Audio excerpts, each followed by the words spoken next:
അച്ഛാ എനിക്കൊരു 500 വേണം.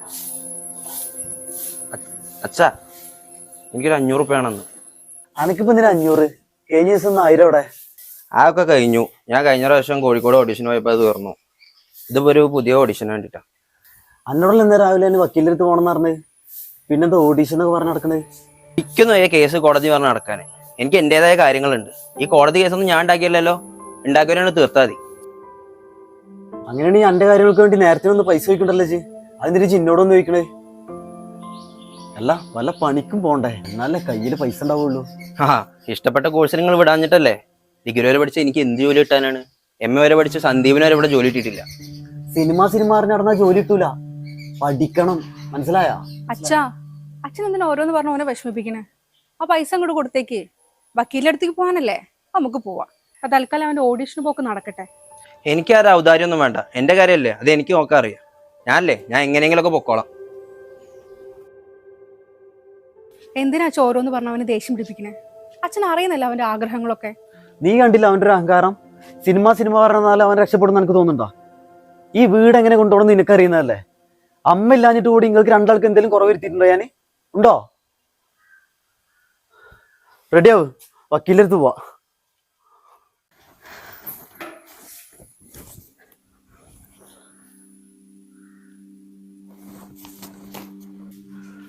കരയണ്ട മോളെ, നീ എടുത്ത് തെറ്റായ തീരുമാനമൊന്നുമല്ല. ഒരു വക്കീൽ ഓഫീസിൽ കയറിയെന്ന് വിചാരിച്ചിട്ട് നീ തോറ്റുപോയി നടത്തൊന്നുമില്ല. എനിക്ക് പേടിയാച്ച. ഇനിയിപ്പോ ഈ നാട്ടുകാരും ബന്ധുക്കളും എന്തൊക്കെ എന്നെ കുറിച്ച് പറഞ്ഞിട്ടാക്കും. ഇപ്പൊ ഞാൻ കാരണം അച്ഛനും അവനും പുറത്തിറങ്ങി തലയോർത്ത് നടക്കാൻ പറ്റുമോ? നാട്ടുകാരല്ല മോളെ നിന്റെ ജീവിതം ജീവിച്ചു തീർക്കേണ്ടത്.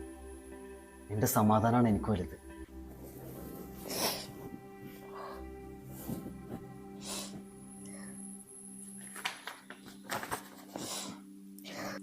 ഓ, അപ്പൊ ഇതാണല്ലോ വക്കീലിനെ കണ്ട് ഒപ്പിച്ച് വെച്ചേക്കണേ. എന്ത് കഷ്ടാ ചേച്ചി, കുറച്ച് അഡ്ജസ്റ്റ് ചെയ്യാൻ പറഞ്ഞ പടിയടച്ച് ഇറങ്ങിപ്പോരാ. അവിടെ എന്താ നടന്നതെന്ന് അറിയാതെ എനിക്കൊന്നും അറിയണ്ട. അവിടെ ചിലപ്പോൾ ചെറിയ തല്ലും ബഹളം ഒക്കെ ഉണ്ടാവും. പക്ഷെ അതൊക്കെ അഡ്ജസ്റ്റ് ചെയ്ത് അവിടെ നിൽക്കാൻ നോക്കണം. അത് വിട്ട് ഡിവേഴ്സ് എന്ന് പറഞ്ഞാൽ ഇറങ്ങിപ്പോരാ. നാട്ടുകാരെന്താ പറയാ? എന്റെ കൂട്ടുകാരൊക്കെ ചോദിച്ചു തുടങ്ങി ചേച്ചി എന്താണ് ഇവിടെ വന്നിരിക്കണേ എന്നുള്ളത്. ഇതിനൊക്കെ ഞാൻ എന്ത് ഉത്തരം പറയണ്ടേ? ഇവിടെ എന്റെ മാനം കൂടിയാണ് നഷ്ടപ്പെടുന്നത്. അത് ചേച്ചി മനസ്സിലാക്കണം. നാളെ എനിക്കൊരു കല്യാണാലോചന വന്ന് ഞാൻ എന്താ ചെയ്യേണ്ടത്? അതിനെന്ത് ഉത്തര ചേച്ചി പറയാൻ പോണത്? നിന്റെ മാനവും പ്രൊഫൈലുമാണോ നിനക്ക് വലുത്? നിന്റെ കൂടപ്പിറപ്പല്ലടാ ഇവള്. അവിടുത്തെ നിറകാതനെ സഹിക്കാഞ്ഞിട്ടാ ഈ പടി കയറി വന്ന്. അച്ഛാ ഞാൻ പറഞ്ഞു മിണ്ടരുത് നീ. അവിടുത്തെ പീഡനം സഹിക്കാതെ ഇവളുടെ ശരീരം ജീവനില്ലാതെ ഇങ്ങോട്ട് കൊണ്ടുവരുന്നതൊക്കെ എനിക്കിഷ്ടം. ഇവൾ എന്നോട് ചേർന്ന് ഇവിടെ കഴിയുന്നതാണ്. മകൾക്കൊരു ആപത്ത് വരുമ്പോൾ കൂടെ നിൽക്കാൻ പറ്റില്ലെങ്കിൽ പിന്നെ എന്തിനാണോ ഒരു അച്ഛനും അനിയനൊക്കെ?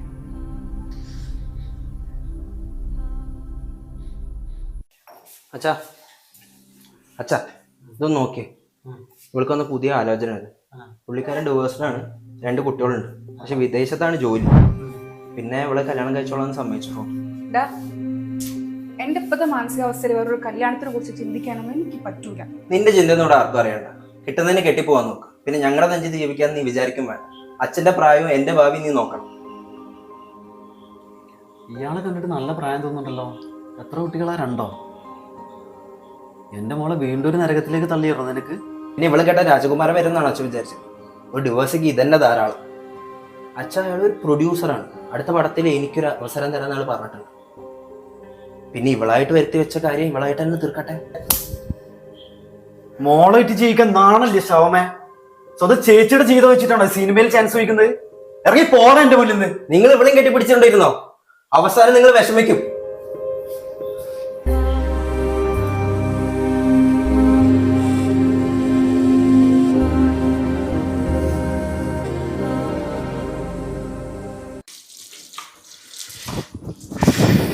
ചേച്ചി കുറച്ച് വെള്ളം.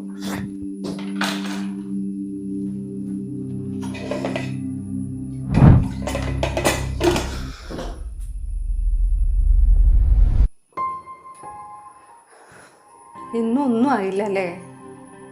എന്നു രാവിലെ നീ ഇവിടുന്ന് പോകുമ്പോൾ ഞാൻ വിചാരിക്കും എന്തെങ്കിലുമൊക്കെ സന്തോഷ വാർത്ത കേൾക്കാൻ പറ്റുമോ. ഇതിപ്പോ എത്ര നാളായിട്ട് ഇങ്ങനെ? അതിനെങ്ങനെ ചേച്ചി, എന്നോട് ആരും കേൾക്കാൻ പോലും കൂട്ടാക്കുന്നില്ല. ഡയറക്ടേഴ്സിന്റെ പിന്നാലെ നടന്നിട്ടാണെങ്കിൽ മടുത്ത്. ഞാൻ എന്താ കുറ്റം ചെയ്യാവുന്ന മാതിരിയാ അവരൊക്കെ പെരുമാറ്റം.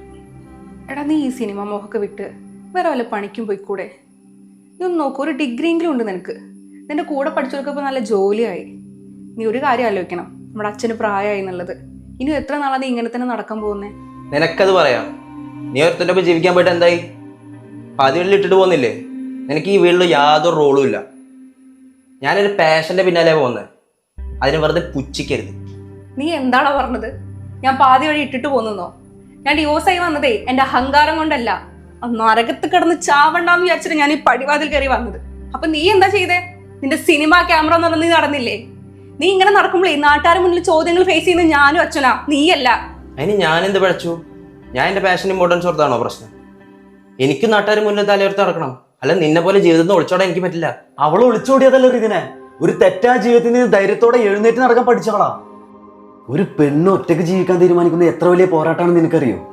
നിനക്ക് ജീവിതത്തിൽ വലിയ ഹീറോ ആണെങ്കിൽ നീ വേറെ ആരും കണ്ടുപിടിക്കണ്ട. നിന്റെ മുന്നിൽ നിൽക്കണ ഈ ചേച്ചിനെ കണ്ടുപിടിക്കുക. വീണ് പോയിട്ടും എഴുന്നേറ്റ് നിൽക്കാൻ പഠിച്ചവരാ യഥാർത്ഥ ഹീറോ. മനസ്സിലായോ?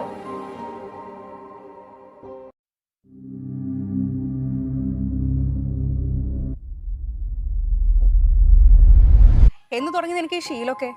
കുറച്ചു കാലമായി നിന്റെ റൂമിൽ ഇതൊക്കെ ശ്രദ്ധിക്കുന്നുണ്ട്. അതിന് നിനക്കെന്താ? നിന്റെ ഔദാര്യത്തിലൊന്നല്ലല്ലോ ഞാൻ ജീവിക്കണേ. ഇതിനെ നീ വെറുതെ തന്നെ ദേഷ്യം പിടിപ്പിക്കരുത്. അച്ഛൻ കൂടെ വരട്ടെ, പറഞ്ഞു കൊടുക്കണ്ടേ? നീ അച്ഛനോടോ ആരോടോ അച്ഛൻ പറഞ്ഞു. എനിക്കറിയാം എങ്ങനെ ജീവിക്കണം. എന്നെ ആരും പഠിപ്പിക്കാൻ വരണ്ട.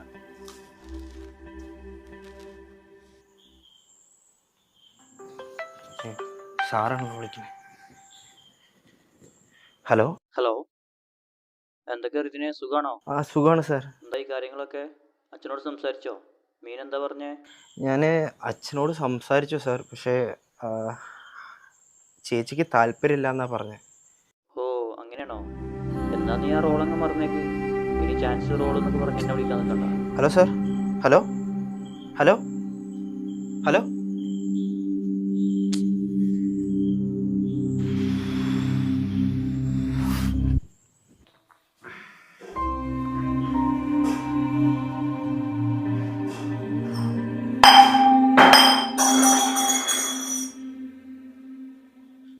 എന്താ ഒരു സൗണ്ട് കേട്ട്?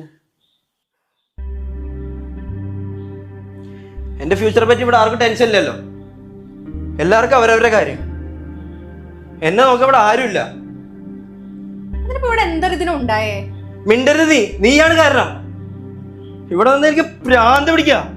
ഞാൻ ഇവിടേക്കെങ്കിലും ഇറങ്ങിപ്പോവും. എന്താ മോളെ, എന്താ എനിക്ക് പറ്റി? എനിക്കറിയില്ല അച്ഛാ. ഇപ്പൊ നേരത്തെ അവൻ റൂമിൽ നിന്ന് ഒരു സിഗരറ്റ് ഇട്ടിപ്പോ ഞാൻ അവരോട് ചോദിച്ചിട്ടുണ്ടായി. ഇപ്പൊ അതാണോ എന്തോ? മോനെ, നിനക്കിപ്പോൾ എന്താ പറ്റിയെന്ന് എനിക്കറിയില്ല. നിന്റെ അമ്മ മരിക്കുന്നത് വരെ പറയായിരുന്നു നിന്റെ ആഗ്രഹങ്ങൾക്കും ലക്ഷ്യങ്ങൾക്കൊക്കെ കൂടെ നിൽക്കണം. നീ ഒരു നല്ല നിലയിലെത്തിക്കാണാൻ ആ പാവ ഒരുപാട് ആഗ്രഹിച്ചു. എൻ്റെ മോൻ്റെ ആഗ്രഹം എന്താണേലും അത് ലക്ഷ്യം വെച്ച് മുന്നോട്ട് പോകണം. എൻ്റെ കണ്ണടയും മുമ്പെങ്കിലും നീ ഒരു നല്ല നിലയിലെത്തിക്കാണണം. പിന്നെ നിന്റെ ചേച്ചി, അവളൊരു പാവാണ്. അവളെ നീ നല്ല നോക്കണം. അവൾക്ക് നീ മാത്രമുള്ളൂ.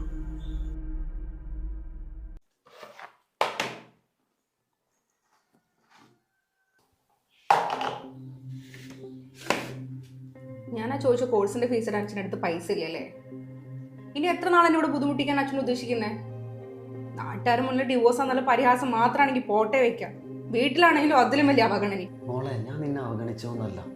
കഴിഞ്ഞ മാസത്തെ വീടിൻ്റെ ലോണും നിന്റെ വക്കീൽ ഫീസും അടച്ചു തീർന്നപ്പോൾ കയ്യിലുള്ള പൈസ ഒക്കെ തീർന്നു. അടുത്ത മാസം ഞാൻ എങ്ങനെയെങ്കിലും. അടുത്ത മാസോ? അച്ഛൻ എപ്പോഴും ഇതേ പറയാറുള്ളൂ. ഞാൻ ഓഡീഷന് പോകാൻ ഒരു 500 രൂപ ചോദിച്ചപ്പോൾ അച്ഛൻ്റെ കയ്യിൽ ഇല്ലാന്നാ പറഞ്ഞത്. ഇപ്പൊ ചേച്ചിയുടെ കോഴ്സിന്റെ കാര്യം വന്നപ്പോ അപ്പൊ ഞാൻ ഇവിടെ പണിയില്ലാതെ നടക്കുന്നതുകൊണ്ടാണല്ലേ എന്നെ ആർക്കും ഇഷ്ടമല്ലാത്ത. നീ നിന്റെ ആക്ടിങ് പാഷൻ എന്ന് പറഞ്ഞിട്ടേ അച്ഛന്റെ പൈസ കളയാൻ തുടങ്ങിയിട്ട് കുറെ കാലായി. അല്ല പണിക്കും പോയിക്കൂടെ നിനക്ക്? ശരിക്കും ഈ വീട്ടിലെ ബാധ്യത വേറെ ആരുമല്ല, നീയാ. ഞാൻ ബാധ്യതയോ? അപ്പൊ നീയോ? ദിവസം അച്ഛന്റെ ചെലവ് ജീവിക്കണേ നീയാണ് ഭാരം. നിർത്താ. രണ്ടും കൂടി സ്വന്തം ചേച്ചിയുടെ അവസ്ഥ ഭാരമാണെന്ന് പറയാൻ എങ്ങനെ തോന്നിയാണ് നിനക്ക്? മോളെ, നീ എനിക്കൊരു ഭാരമല്ല. ഈ പ്രായത്തിലൊരു പണിക്കും പോവാതെ എൻ്റെ നെഞ്ചത്ത് ചവിട്ടുന്ന നീയാടാ എനിക്ക് ഭാരം. അടുത്തു. എനിക്ക് വയ്യ.